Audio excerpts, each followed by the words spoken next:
दोस्तों आज से 66 मिलियन साल पहले अर्थ पर कुछ ऐसे क्रीचर्स रहा करते थे जो अब हमारे लिए सिर्फ एक कहानी बन चुके हैं, डायनासोर्स। ये वो जंगली जायंट्स थे जो ज़मीन से लेकर आसमान तक छाए हुए थे। हर कोने में सिर्फ इन्हीं का असर था, इवन के अंटार्कटिका जैसे बर्फ़ के रेगिस्तान में भी। मगर फिर एक छोटी सी गलती, एक पत्थर का टुकड़ा जो 20 किलोमीटर पर सेकंड की स्पीड से आकर अर्थ से टकराता है, इनकी कहानी को हमेशा हमेशा के लिए ख़त्म कर देता है। ऐसा माना जाता है कि उस पत्थर के टकराने से अर्थ पर इतना बड़ा धमाका हुआ कि उसकी एनर्जी 10 बिलियन एटॉमिक बॉम्ब्स के बराबर थी, जो वर्ल्ड वॉर 2 में जापान के शहर हिरोशिमा पर गिराए गए थे।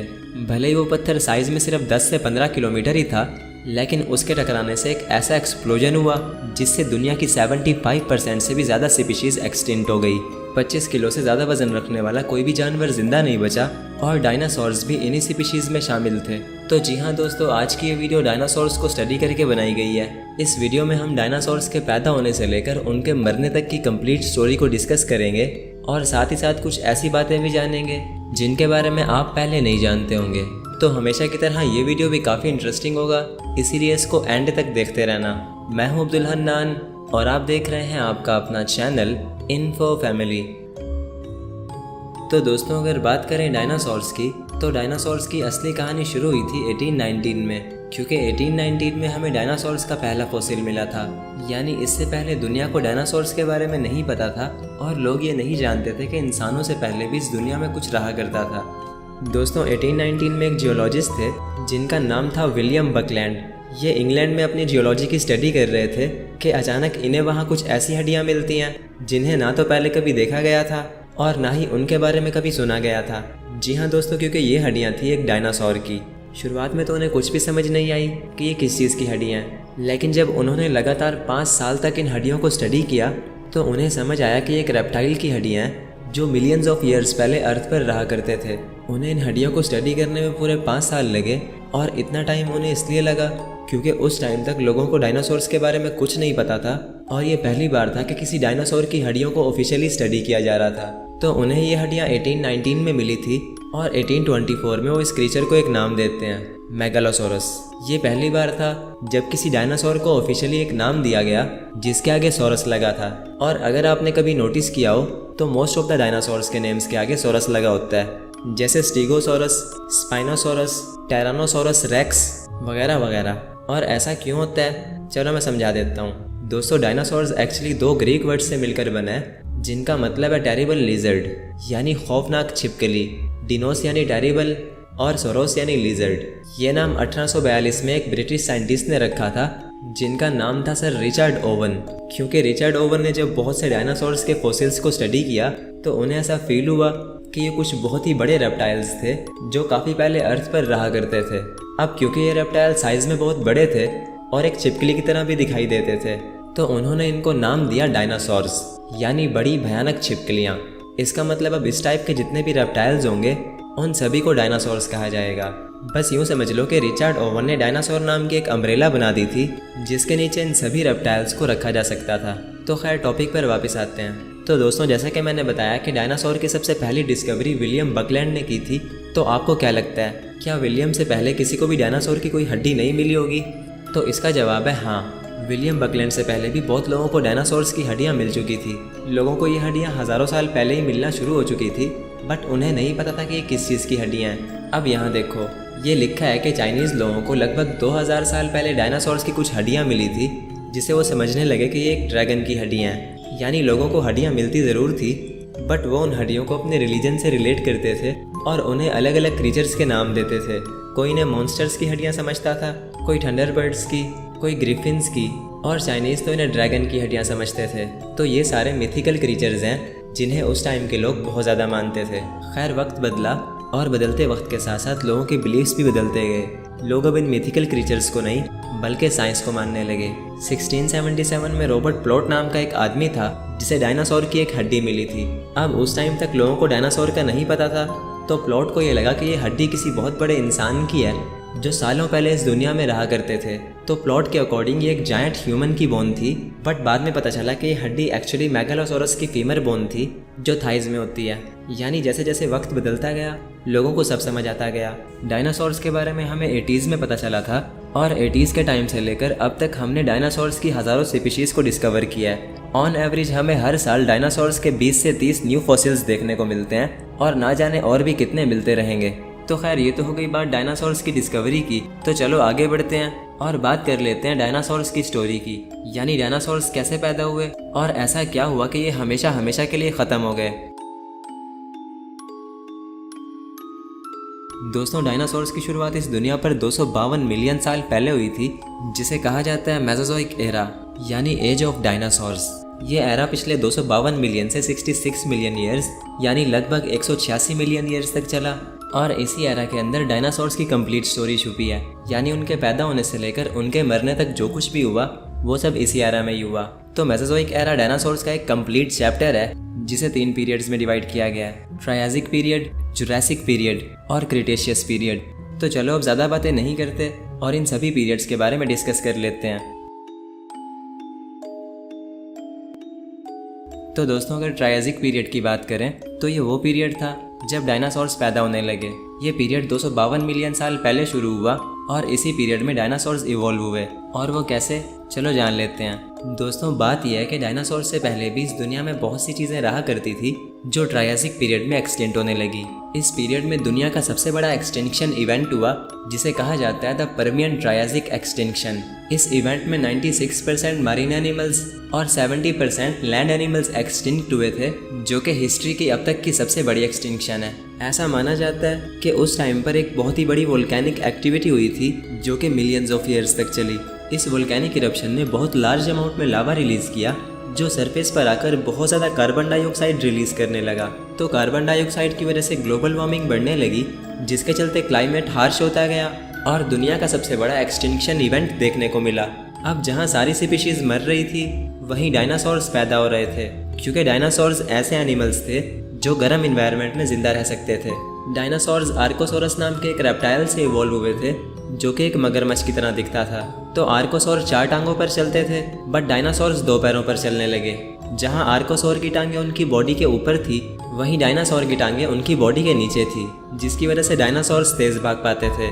यानी आर्कोसोर्स में कुछ ऐसे इवोल्यूशनरी चेंजेस आए जिनके चलते उनका बॉडी स्ट्रक्चर चेंज होता गया और वो डायनासोर्स बनते गए। आगे बढ़ते हैं। दोस्तों डायनासोर्स अब धीरे धीरे इवॉल्व हो रहे थे और जिस टाइम उनका इवोल्यूशन हुआ उस टाइम दुनिया पर सिर्फ एक ही बड़ा कॉन्टिनेंट था जिसे हमने नाम दिया पैंजिया।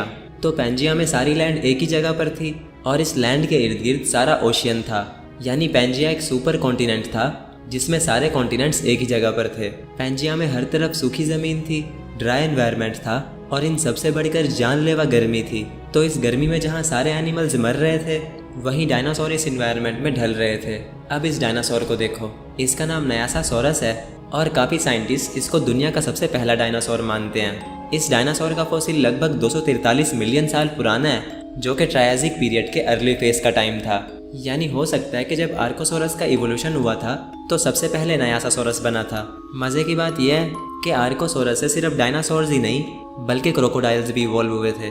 अब डायनासोर्स तो मर गए बट क्रोकोडाइल्स आज भी हैं। तो ये कैसे बचे, चलो जान लेते हैं। दोस्तों भले ही क्रोकोडाइल्स और डायनासोर्स के एंसेस्टर्स एक ही थे, बट सिर्फ क्रोकोडाइल्स ही सर्वाइव कर पाए क्योंकि इनकी स्ट्रीमलाइंड बॉडी, स्केली स्किन और वेब्ड फीट ने इन्हें पानी में रहने के भी काबिल बनाया, जिसके चलते ये एक्सटिंक्शन से बच गए। टॉपिक पर वापस आते हैं। दोस्तों ट्रायसिक पीरियड में डायनासोर्स पैदा ज़रूर हो रहे थे, बट अभी ये इतने ज़्यादा बड़े और पावरफुल नहीं थे।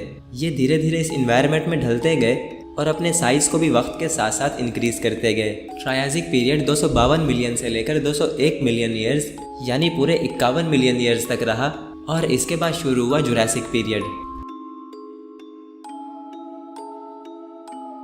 दोस्तों जुरासिक पीरियड मेसोजोइक एरा का सेकंड पीरियड था, जिसे डायनासोर्स का गोल्डन एज भी कहा जाता है, क्योंकि इस पीरियड में एक्सटिंक्शन इवेंट ख़त्म हो चुका था जो डायनासोर्स के लिए दुनिया पर राज करने की एक गोल्डन अपॉर्चुनिटी लाया। बिकॉज एक्सटिंक्शन के बाद जो स्पीशीज़ बच गई थी उनमें डायनासोर्स सबसे ताकतवर थे, जिसकी वजह से ये प्लैनेट की सबसे डोमिनेंट स्पीशीज़ बन गए। तो जुरासिक पीरियड में क्या कुछ हुआ, चलो थोड़ा गहराई से जानते हैं। दोस्तों अब जुरासिक पीरियड में जो सबसे इंटरेस्टिंग चीज़ हुई वो थी पैंजिया का टूटना। इस पीरियड में पैंजिया 2 हिस्सों में टूट चुका था और अलग अलग कॉन्टिनेंट्स बनना शुरू हो गए थे। ये प्रोसेस काफ़ी स्लो था जो कि कई मिलियन सालों तक चला। तो पैंजिया जिन 2 हिस्सों में बटा था उनमें से एक था लॉरेशिया और दूसरा था गोंडवाना। लॉरेशिया में यूरोप, एशिया और नॉर्थ अमेरिका थे और गोंडवाना में south America, Africa, Antarctica, India और ऑस्ट्रेलिया थे। तो ये पेंजिया के 2 बड़े हिस्से थे जो कि आगे मज़ीद हिस्सों में डिवाइड होने वाले थे। वेल, आगे बढ़ते हैं दोस्तों। जुरासिक पीरियड में डायनासोर्स का साइज़ पहले से काफ़ी बढ़ चुका था और ये वो टाइम था जब डायनासोर्स ने हर इकोसिस्टम में अपना कंट्रोल इस्टेब्लिश किया, ज़मीन पर, समंदरों में और इवन के आसमान में भी। यानी यूँ समझ लो कि ये पीरियड डायनासोर्स का था, क्योंकि इस पीरियड में दुनिया का टेम्परेचर काफ़ी ह्यूमिड हो चुका था। अब ह्यूमिड का क्या मतलब? वेल, ह्यूमिडिटी को हम उर्दू ज़बान में हबस भी कहते हैं और अगर आपको इसके बारे में पता है तो आप जानते होंगे कि जब हबस के महीने होते हैं तो गर्मी ज़्यादा महसूस होती है। और अगर हम इस चीज़ को थोड़ा साइंटिफिकली समझें तो ह्यूमिड का मतलब होता है एटमॉस्फेयर में नमी, यानी हल्का हल्का पानी। अब जैसे कि मैंने बोला कि जुरासिक पीरियड काफ़ी ह्यूमिड था, तो इसका मतलब यही था कि इस पीरियड में एटमॉस्फेयर में नमी थी, जिसके चलते गर्मी ज़्यादा महसूस होती थी। ये क्लाइमेट डायनासोर्स के लिए आलमोस्ट परफेक्ट था और क्योंकि एटमॉस्फेयर में नमी थी तो हर तरफ ग्रीनरी फैल गई। जुरासिक पीरियड 201 मिलियन साल पहले शुरू हुआ और इस पीरियड में बहुत से नए डायनासोर्स इवॉल्व हुए, जैसे सौरोपॉड्स, थेरोपॉड्स और आर्कियोप्टेरिक्स। इन डायनासोर्स पर मैं डिटेल से बात करता, बट वीडियो काफ़ी लंबा हो जाएगा, तो चलो आगे बढ़ते हैं दोस्तों। जुरासिक पीरियड 201 मिलियन से 145 मिलियन ईयर्स यानी पूरे 56 मिलियन ईयर्स तक चला और इसके बाद शुरू हुआ डायनासोर्स का आखिरी पीरियड, द क्रिटेशियस पीरियड। दोस्तों, अब क्रिटेशियस पीरियड मेसोजोइक एरा का आखिरी पीरियड था और ये वो टाइम था जब डायनासोर्स अपनी पीक डाइवर्सिटी पर थे। यानी इस दौर के डायनासोर्स सबसे ताकतवर थे जो कि पूरी दुनिया पर अपना होल्ड बना चुके थे। डायनासोर्स अब दुनिया के हर कोने में थे, मगर वो इस बात से अनजान थे कि एक बहुत बड़ी तबाही उनका इंतज़ार कर रही है। तो क्रिटेशियस पीरियड में क्या क्या हुआ, चलो थोड़ा गहराई से जानते हैं दोस्तों। क्रिटेशियस पीरियड में वैसे तो बहुत सी चीज़ें हुई, बट अगेन जो सबसे इंटरेस्टिंग चीज़ हुई वो थी कॉन्टिनेंट्स का बनना। जी हाँ दोस्तों, क्योंकि इस पीरियड में सभी कॉन्टिनेंट्स टूटकर अलग हो चुके थे और दुनिया लगभग वैसी हो चुकी थी जैसी आज है। यानी दुनिया पर अब अलग अलग कॉन्टिनेंट्स थे और हर कॉन्टिनेंट पर अलग अलग टाइप के डायनासोर्स थे। तो वैसे तो इस पीरियड में बहुत से डायनासोर्स थे, बट कुछ जो सबसे फेमस थे वो थे टीरेक्स, ट्राइसेराटॉप्स और स्पाइनोसोरस। ये हिस्ट्री के one of the most powerful and famous dinosaurs थे जो कि क्रिटेशियस पीरियड में इवॉल्व हुए थे, क्योंकि इस पीरियड में टेम्परेचर और भी वार्म और ह्यूमिड हो चुका था, जो कि डायनासोर्स के लिए एक अल्टीमेट इन्वायरमेंट बना। तो डायनासोर्स के लिए दुनिया काफ़ी परफेक्ट होती जा रही थी, मगर धीरे धीरे उनका वक्त भी ख़त्म हो रहा था। तो चलो आगे बढ़ते हैं और जानते हैं कि डायनासोर्स की एक्सटिंक्शन आखिर कैसे हुई।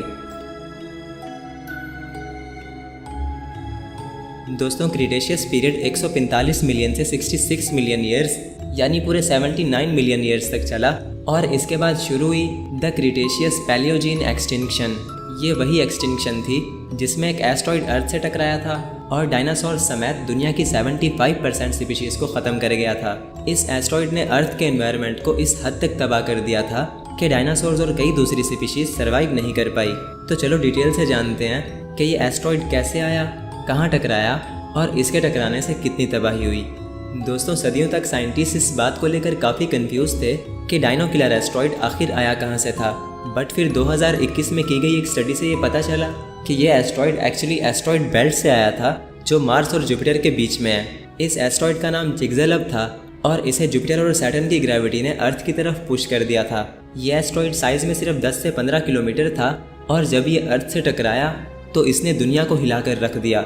इम्पैक्ट की एग्जैक्ट लोकेशन मैक्सिको की युकाटान पेनिनसुला में है, जहां आज एक बहुत ही बड़ा क्रेटर यानी एक गड्ढा है।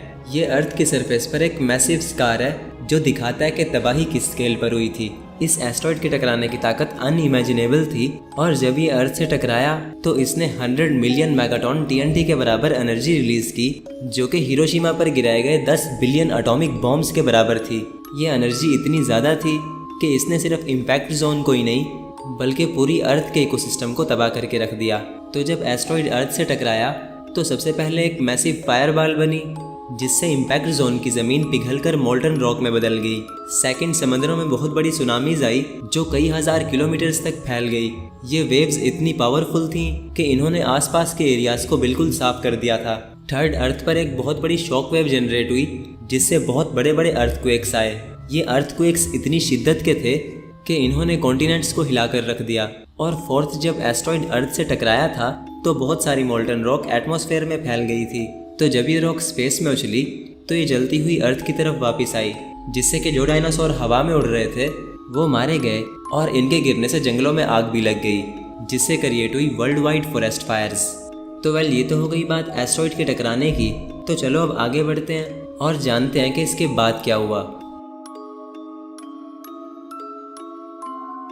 तो दोस्तों, जब एस्ट्रॉइड इम्पैक्ट हो गया तो उसके कुछ टाइम बाद एटमॉस्फेयर में हर जगह धुआं और डस्ट फैल गई, जिसने सनलाइट को ब्लॉक कर दिया। अब क्योंकि सनलाइट ब्लॉक हो गई तो अर्थ का टेम्परेचर बहुत तेज़ी से गिरने लगा, जिससे एक न्यूक्लियर विंटर स्टार्ट हुई। अब कुछ डायनासोर्स जो एस्ट्रॉइड इम्पैक्ट से बच गए थे वो न्यूक्लियर विंटर की वजह से मरने लगे, क्योंकि पहली बार डायनासोर्स विंटर्स के आदी नहीं थे, और दूसरा ये कि सनलाइट ना मिलने की वजह से प्लांट्स की फोटोसिंथेसिस रुक गई, जिससे हुआ ये कि जो प्लांट खाने वाले डायनासोर्स थे वो भी मर गए। और तो और जब इम्पैक्ट हुआ था तो उससे बहुत सारी टॉक्सिक गैसेज रिलीज हुई थी। ये गैसेज अर्थ के एनवायरनमेंट में घुल गई थी, जिससे बहुत ज़्यादा एसिडिक रेन्स हुई। इन रेन्स ने ओशियंस और सीज को पोल्यूट कर दिया था, जिसके चलते पानी में रहने वाले बहुत से डायनासोर्स और एनिमल्स भी एक्सटिंक्ट हुए थे। यानी एस्ट्रॉइड के टकराने से सारे डायनासोर्स नहीं मरे थे, बल्कि उसके बाद जो हुआ वो डायनासोर समेत अर्थ की 75% स्पीशीज की मौत की वजह बना, like extreme cold temperature, food chain collapse, acidic rains वगैरह वगैरह। वेल, डायनासोर्स तो ख़त्म हो चुके थे, बट डायनासोर्स के बाद क्या कुछ हुआ ये हम जानेंगे हमारी इवोल्यूशन सीरीज़ में, जिसमें हम खुलकर बात करेंगे कि इस दुनिया में क्या कुछ हुआ और कैसे ह्यूमंस इस दुनिया में आए। तो अगर हमारी इवोल्यूशन सीरीज स्टार्ट हो चुकी है तो वो आपको स्क्रीन पर दिख रही होगी, बट अगर वो अभी तक स्टार्ट नहीं हुई तो स्क्रीन पर आपको अलग अलग वीडियोस दिख रही होंगी। इनमें से जिस पर चाहो क्लिक कर लो और जाने से पहले चैनल को फॉलो और सब्सक्राइब करते जाओ, क्योंकि मैं आपके लिए ऐसी अमेजिंग वीडियोस लाता रहता हूँ।